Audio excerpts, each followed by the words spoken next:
Making really some really simple but really good food, clean.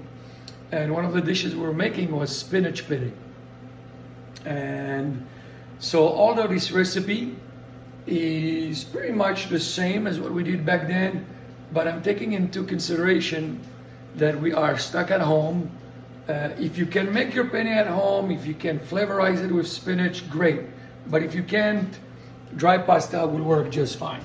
So, and like I told in the last class that we had, when we did pasta, if you're using dry pasta, get your water to a boil and bring just enough water, just enough to cover the pasta, no more. I know it's contrary from what the box says you should do. The box says, boil it, then strain it. Actually, when you do that, and you are straining a lot of that starch, you're straining a lot of that wonderful flavor that makes the pasta. So we're gonna keep it right now. Our pasta, it's barely covered with water. Keep it in there and bring it to a point where it's cooked.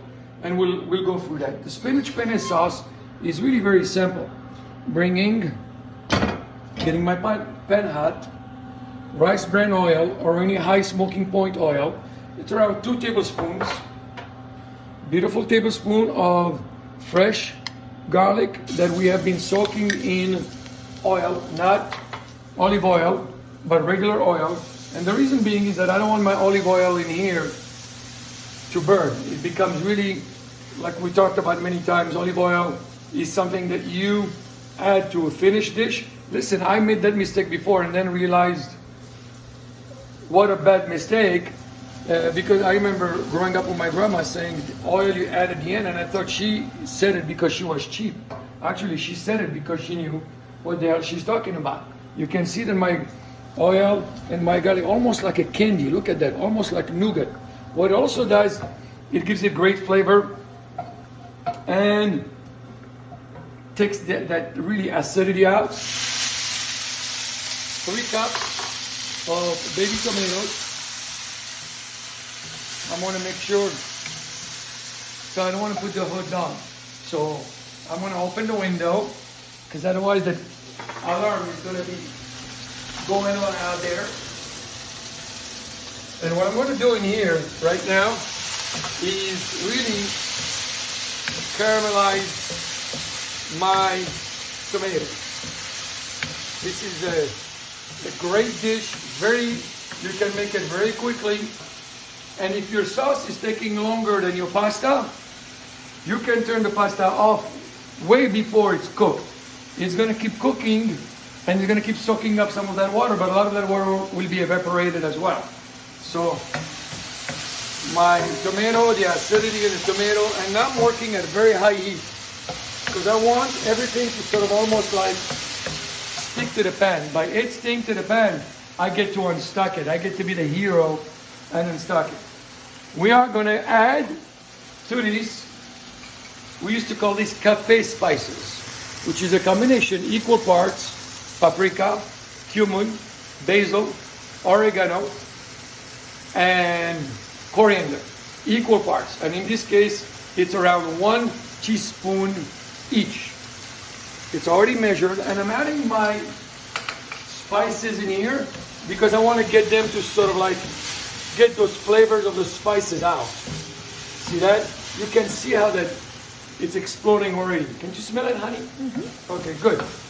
So right here, as I have that, so this is saute, caramelize, deglaze, and do it again. White wine, 2 cups of white wine. So I'm gonna get this white wine going in here. But what I'm gonna do to this white wine is just keep it liquidy while eliminating the vinegar, the acidity in it. I want to keep that fruit, I want to keep that wonderful flavor in it, which is almost at a high heat. It's almost done, and you can see right here, by properly glazing, everything that was stuck on the bottom is gone. I'm developing my sauce, same pan, I'm using the pasta. I'm going to stir my pasta a little bit, and then I'm going to forget it. I'm going to add my spinach leaves now. Now, there are 2 types. There's a lot of people who ask me this question a lot. Do I take the stem? Do I not take the stem? When you are cooking your spinach, think of it very simply. There's two types of spinach. A younger spinach whose stem is really very sort of like flexible. In that case, you really don't have to take it, but I like to take it all the time. Then you have the stem that's a little bit older, which is thicker. I always recommend taking that out because it's very fibrous. And if you cook it, it will taste really better. So we cleaned all the stems in this pasta. And spinach is one of those things that takes so much space. But once it's cooked, it's really very beautiful. And I'm going to saute my spinach in here. See that? I'm going to cook my spinach in here. Just enough to reduce that flavor to it. While it's doing that, I'm going to do a second deglaze with white wine. I'm going to cook that wine off a little bit. I'm going to add a little bit saffron. I don't want to add the saffron without liquid, because if I add saffron without liquid, I'm going to burn the saffron. How many flowers does it take to make 1 ounce of saffron? 10,000 flowers. That's how many flowers it takes. It's beautiful, it's aromatic, it's really delicious. Have you noticed? There is no salt in this dish right now, and I'm not going to add any salt. My salt is going to come from here. Beautiful blue cheese. You can use gorgonzola, you can use, and put as much cheese as you think you can withstand in terms of flavor. The blue cheese tends to be a little bit pungy, but it also adds some incredible flavor. So I'm really melting my cheese. My pasta, for all practical purposes, is very al dente. Yeah. And I'm going to turn my pasta off right now. If you come here, Madame Fima, oh, Zazu, that pasta is hot. Ooh, she's going to burn her tongue. You'll see there's a lot of water still. Correct? That is going all here. See that? I haven't lost any flavor. Nothing is there left. I'm utilizing that water to finish this with.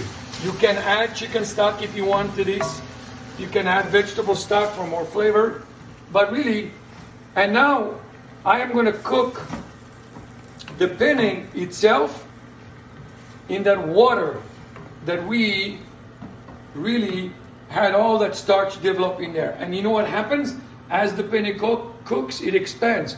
When it expands, it opens up. When it opens up, that blue cheese, that spinach, that garlic, that tomato, all those spices get into the body of the penne. And now that penne is one. The great thing about cooking is, and the magic of cooking, is to take a lot of different flavors and come together in your mouth as one. So as you're tasting it, you're tasting everything that makes up the wholeness of that dish. Not just, oh, the garlic is overpowering or the salt is overpowering. Like I said, I didn't put any salt in here. And for the simple reason is that my blue cheese gives me all the salt I need. I'm going to add a little pepper, because in this family we do like things to sort of like have a little flavor. I like to use black pepper in it. And as it starts to reduce, I want this sauce to be nice, creamy, thick. See how much time this has taken me. I'm almost ready with this dish, except that I'm going to finish it right now when it's literally 95% ready. I'm going to finish it by adding a little butter and a touch of cream to it. And what I want to do, and the reason I don't add the butter and the cream sooner than that, is because I want the reduction to almost be there, so the amount of cooking of the butter and of the cream is minimal, because that keeps it rich, that keeps it thick. And guess what? This is a very rich to the palate, but it's really lighter to your mouth and to your body. But if you add that cream and that butter sooner than that, it will evaporate and you're gonna have to keep adding and adding. You know, a lot of dishes that I make, my butter and cream go in once I turn it off, and I just sort of like use the existing heat in the pan to finish it off. This is a great, simple, beautiful dish. I'm doing it vegetarian. You don't have to do blue cheese in it. You can add vegetables into it and create a roasted vegetable penne if you wanted to.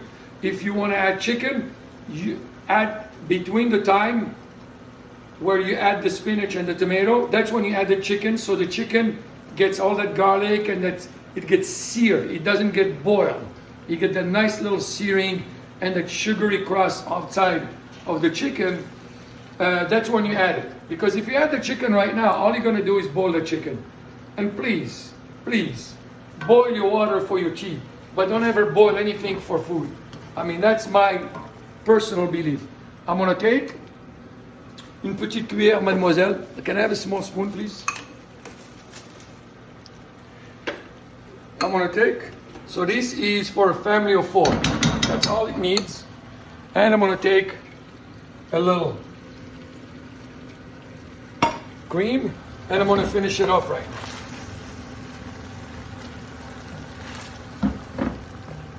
And we're going to do that together. You can see, I mean, it almost looks like we don't have enough spinach in there.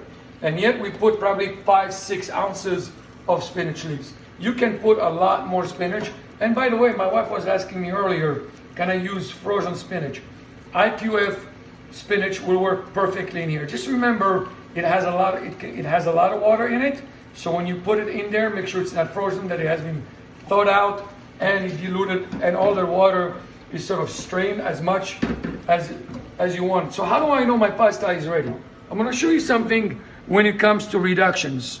Reductions really is very simple. I learned this from a French chef.